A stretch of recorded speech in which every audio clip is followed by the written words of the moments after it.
Kozhikode Thiruvannur cotton mill നവീകരണത്തിന് നേതൃത്വം നൽകിയ തൊഴിലാളി നേതാവ് എളമരം കരീമിന് സ്വീകരണമൊരുക്കി മില്ലിലെ തൊഴിലാളികൾ.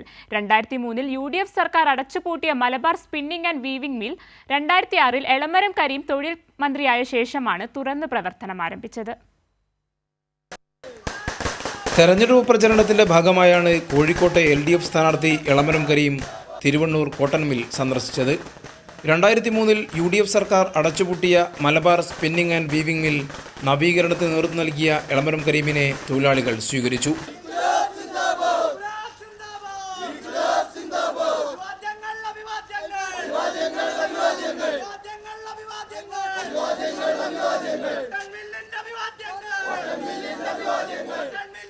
നഷ്ടക്കണക്ക് പറഞ്ഞ് 2003-ൽ UDF സർക്കാർ അടച്ചുപൂട്ടിയ സ്ഥാപനങ്ങളിലൊന്നാണ് തിരുവണ്ണൂർ കോട്ടൺ മിൽ.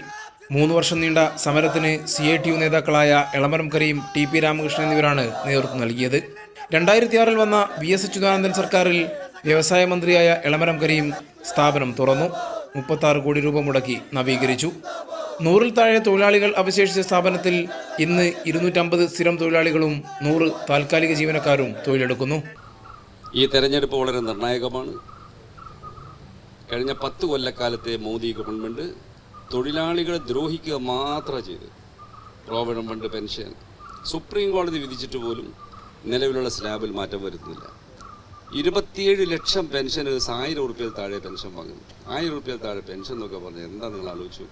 ഈ 10 കൊല്ലത്തിനുള്ളിൽ നരേന്ദ്രമോദി പ്രധാനമന്ത്രി നടത്തിയ പ്രസംഗത്തിൽ ഒരു സന്ദർഭത്തിൽ പോലും തൊഴിലാളി എന്നൊരു വാക്ക് ഉപയോഗിച്ചിട്ടില്ല. അവസാനത്തെ ബജറ്റിലും തൊഴിലാളിയില്ല, തൊഴിലാളി ക്ഷേമമില്ല. ഇതാണ് അവസ്ഥ. കേന്ദ്ര സർക്കാർ ഇറക്കുമതി തീരുവ കുറച്ചത് കാരണം വിദേശ നൂലിന്റെ കടന്നുവരവ് കോട്ടൺ മില്ലിന് ഭീഷണിയായി നിൽക്കുന്നുണ്ട്.